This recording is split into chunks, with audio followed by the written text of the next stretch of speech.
সেই বস্তুগুলো কিন্তু কেউ হচ্ছে হ্যাঁ এমনি ঘনাকার, কেউ হচ্ছে আয়তকার, কেউ হচ্ছে এরকম শঙ্কু আকৃতি, কেউ হচ্ছে এরকম বেলন আকৃতি, কেউ হচ্ছে এরকম গোলক, হ্যাঁ গোলক আকৃতি। তাহলে যত যা চারধারে আমরা বস্তু দেখতে পাই তাহলে এগুলো সবাই হচ্ছে ঘন বস্তু। তাহলে যে কিছুটা স্থান দখল করে থাকবে, ঘন বস্তু কিন্তু কিছুটা স্থান দখল করে থাকবে। তাইলে যে কোনো জিনিসে আমাদের চারপাশে সবাই হচ্ছে কিন্তু ঘন বস্তু, এর কিছুটা স্থান দখল করে রাখে। তাই এই ঘন বস্তুগুলোকে আমরা বোঝ করে কিন্তু কিছু সামতলিক চিত্র পাবো। যেমন এই জায়গায় যদি আমি বোঝ করাই, এই জায়গায় বোঝ করলে আমি এইরকম একটা সামতলিক চিত্র পাবো, এইরকম একটা সামতলিক চিত্র পাবো। এই যে এইটাকে যদি বোঝ করাই, এইটাকে বোঝ করলে এইরকম একটা সামতলিক চিত্র পাবো। হ্যাঁ, এটা হচ্ছে আয়তক্ষেত্র, এটা হচ্ছে আয়তক্ষেত্র। এই জায়গায় যদি আমি বোঝ করাই, এই জিনিসটাকে যদি আমি বোঝ করাই, এইটাকে যদি আমি বোঝ করাই তাহলে একটা ঘনক, তার মানে এই যে ঘনক আকার একটা জিনিস পাবো। এই যে বর্গক্ষেত্র, এই বর্গক্ষেত্র এটাকে বলছে বর্গক্ষেত্র, এরকম বর্গক্ষেত্র পাবো। এই যে এইটা বোঝালে সেই রকম এই যে বোঝ করালে আমি বৃত্ত পাবো।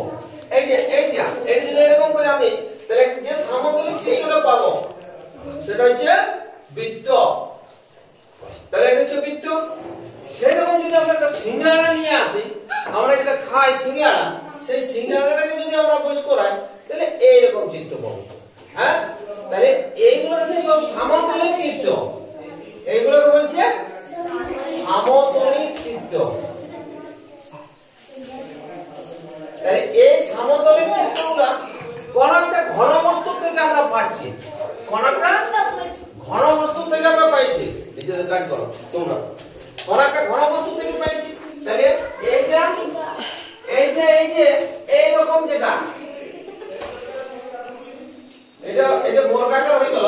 এই যে এই জাতীয় যে চিত্রটা, এই যে এইটা থেকে আমরা এটা থেকে এইটা পাবো। আবার এইটা যখন একটু বেশি হ্যাঁ চওড়া হবে, বেশি চওড়া যদি হয় তখন আমরা পাবো আয়তক্ষেত্রটা। এই যে এটা যোগ করলে তাহলে এইটা হচ্ছে ঘনক,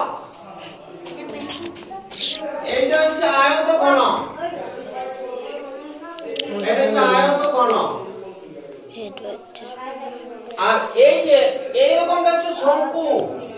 এই যে এইটা হচ্ছে শঙ্কু, ওই যে ছবিটা আমি দেখাচ্ছি, এটা হচ্ছে শঙ্কু,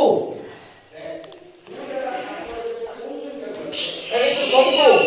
এই যে এটা শঙ্কু, এটা আমি এইটা থেকে পাচ্ছি, এটা থেকে পাচ্ছি। হ্যাঁ, আর এইটা এই থেকে বলছে বেলন বা চোঙ, এটা হচ্ছে এরকম।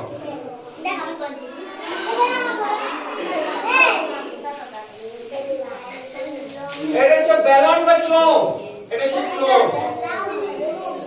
আর এইরকম যে বৃত্তটা এটা হচ্ছে গোলক, এটাকে বলে গোলক।